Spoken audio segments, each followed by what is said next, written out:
Merci, monsieur le député. La parole est à monsieur Jacques Krabal pour le groupe radical républicain démocrate et progressiste. Vous avez 10 minutes, monsieur le député.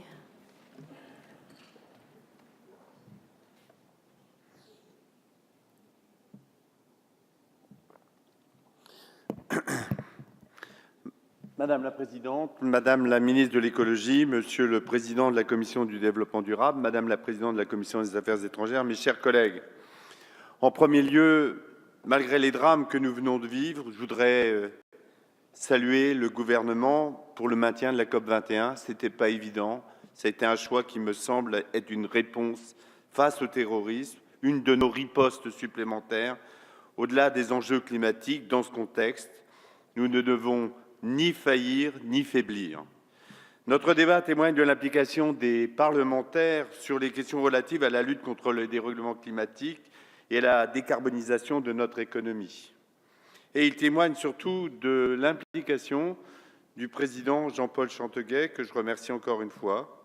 Le groupe 2RDP salue donc cette initiative, à la fois du président de la Commission, du président de la République et du gouvernement, et nous voulons donc s'inscrire dans une volonté de réussite de la COP21 pour qu'elle aboutisse, Madame la Ministre, à un accord efficace et contraignant afin de limiter la hausse des températures à 2 degrés et n'atteigne pas un seuil irréversible.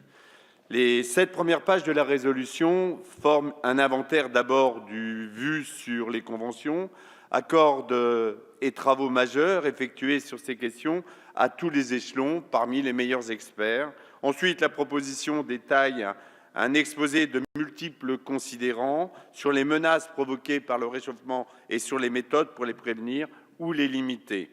Enfin, la troisième partie précise les actions pratiques, souhaitables et le cap à suivre à chaque niveau d'action pour la décarbonisation de notre modèle.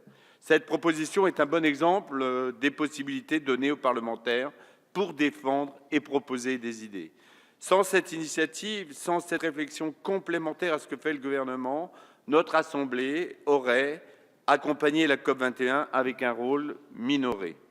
Dans cette perspective, je propose donc aussi que, Monsieur le Président, que la Commission du développement durable s'inscrive plutôt sur le long terme dans une démarche de suivi des décisions de la COP21 et rapidement dans la préparation de la COP22.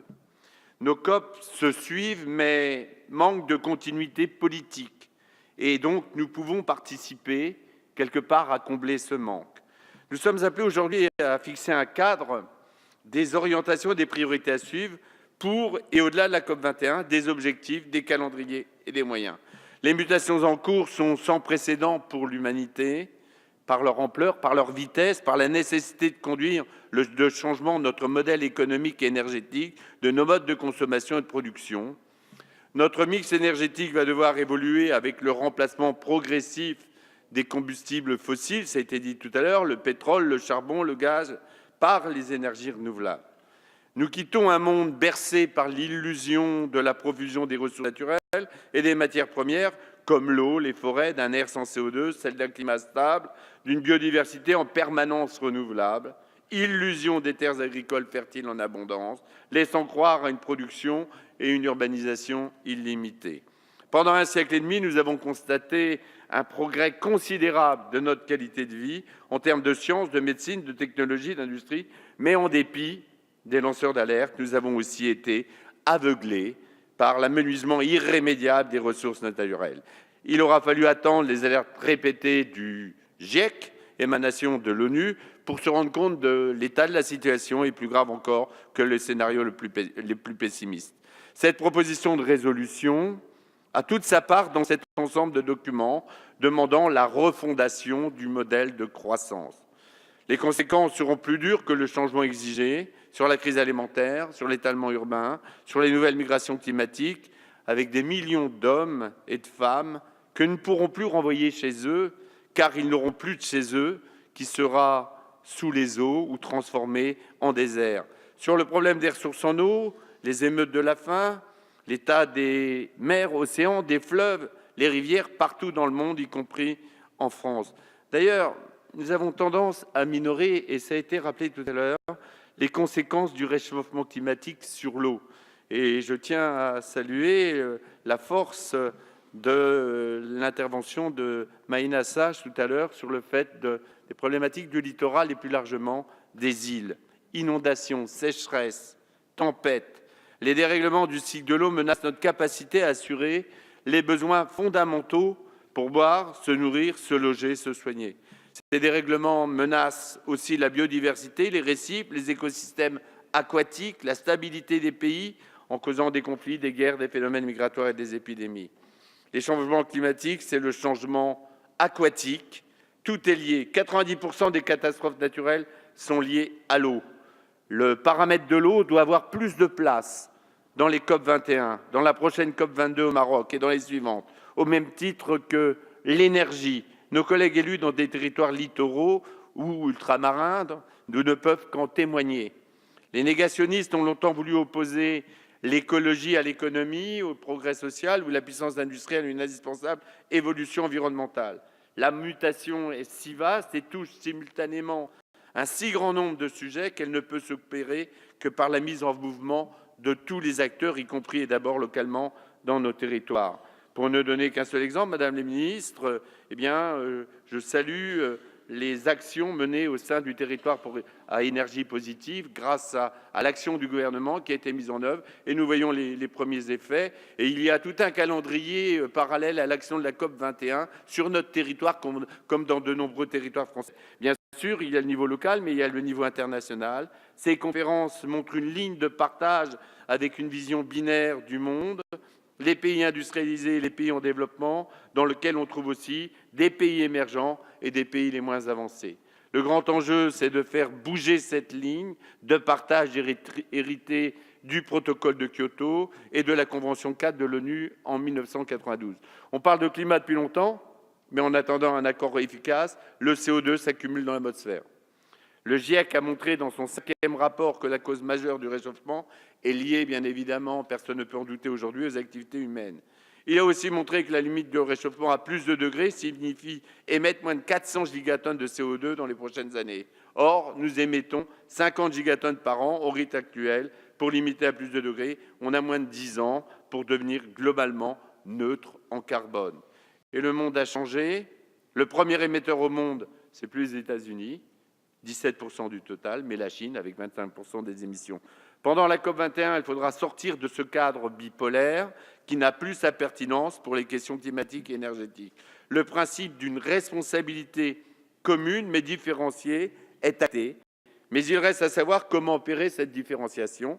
Les pays émergents émettent aujourd'hui beaucoup, mais ils nous disent qu'ils sont arrivés très tard et qu'en termes de stock d'émissions, ils sont très loin derrière les pays dits industrialisés. Ils vivent les contraintes comme une sorte d'interdit à se développer. Les économistes évoquent ce sujet par le problème des externalités. Tout le monde a intérêt que les autres fassent l'effort puisque tout le monde va en bénéficier.